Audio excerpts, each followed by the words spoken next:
Masyarakat Kecamatan Marobo, Kabupaten Muna, Sulawesi Tenggara melaporkan mantan kepala desanya ke polisi. Laporan tersebut berkaitan dugaan pemalsuan dokumen saat pengangkatan salah seorang perangkat desa pada tahun 2019 silam. Mantan kepala desa Poaroha inisial LR dilaporkan masyarakatnya sendiri terkait pemalsuan dokumen saat pengangkatan perangkat desa saat masih menjabat periode 2013 hingga 2019. LR dilaporkan di Polres Muna oleh perwakilan masyarakat Laode Bara pada 12 Februari 2024 lalu. Berikut kronologis peristiwa tersebut berdasarkan hasil wawancara tribunnews.com pada Jumat 10 Januari pagi dengan kuasa hukum yang mendampingi masyarakat Poaroha, Jamaluddin. Jamaluddin menjelaskan terlapor yakni LR di akhir masa jabatannya tahun 2019 melakukan pemberhentian dan pengangkatan beberapa perangkat desa karena tidak memenuhi syarat berdasarkan Undang-Undang tentang Desa, di mana dalam Undang-Undang Nomor 6 Tahun 2014 tentang Desa yang memenuhi syarat untuk menjadi perangkat desa harus sekurang-kurangnya tamatan sekolah menengah atas atau SLTA. Namun dalam pemberhentian perangkat desa tersebut, LR memanipulasi dokumen salah seorang perangkatnya berinisial L dengan maksud agar tidak diberhentikan, sehingga perangkat berinisial L tidak diberhentikan atas dasar surat keputusan yang dikeluarkan oleh kepala desa. Jadi semua perangkat desa yang tidak tamat sampai SMA atau SLTA diberhentikan kecuali perangkat berinisial L ini. Perangkat berinisial L ini tidak jadi diberhentikan karena dalam SK yang dikeluarkan kepala desa, L memiliki ijazah atau SMA sehingga memenuhi syarat untuk menjadi perangkat desa, jelasnya. Namun selang waktu berjalan, perangkat desa berinisial L ini diketahui baru memiliki ijazah SMA pada tahun 2020.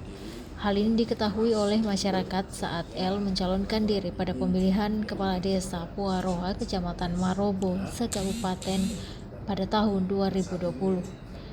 Kata Jamaluddin, berdasarkan ijazah milik L tersebut diketahui oleh panitia pemilihan kepala desa pada tahun 2020. Anehnya dalam pemberhentian dan perangkat kepala desa pada tahun 2019, L tidak diberhentikan karena sudah memiliki ijazah SMA atau SLTA, namun ternyata L baru memiliki ijazah paket C pada tahun 2020. Mungkinkah seorang memiliki ijazah ganda pada strata yang sama? Ini kan tidak masuk akal. Pertanyaannya sekarang, LR mengeluarkan SK untuk L pada tahun 2019 untuk tetap jadi perangkat desa. Apa dasarnya? Di mana L baru memiliki ijazah pada tahun 2020, ujar Jamaluddin.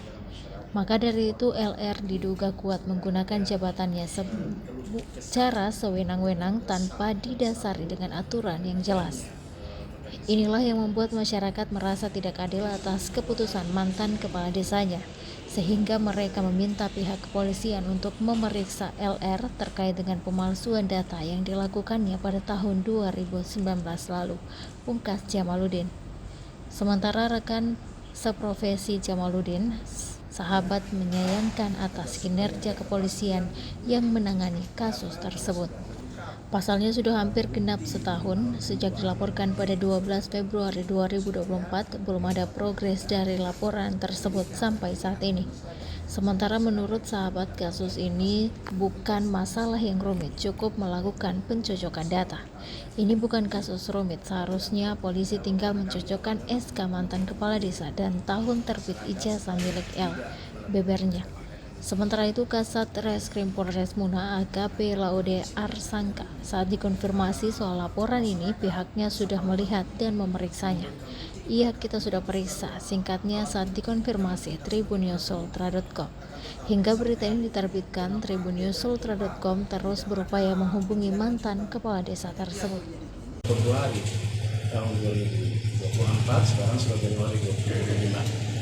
Pada saat progres dipertanyakan, kenapa lama sekali tahap penyidikan tidak lanjut ke tahap penyidikan, hanya mau ambil surat keterangan ahli. Dengan ahli dalam ketentuan hukum acara itu kan bukan suatu hal yang wajib. hanya apabila diperlukan.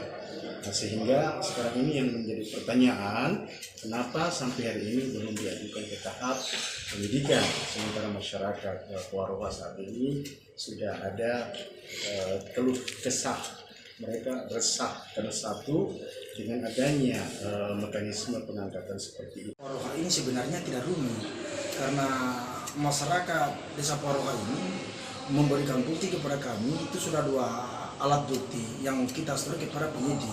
Akan tetapi sampai hari ini kenapa dia jalan di tempat, tidak ada ditindaklanjutan. Hanya pihak penyidik ini tinggal mengatakan bahwa harus dihadirkan ahli. Kami juga percaya mungkin dengan hadirnya ahli itu, misalnya untuk menambah bukti yang lebih kuat lagi kepada terlapor. Akan tetapi kenapa sejauh sampai 2 bulan ini belum ada kesimpulan? Saya kira begitu. Harapannya dengan kasus ini? Download Tribun X sekarang, menghadirkan lokal menjadi Indonesia.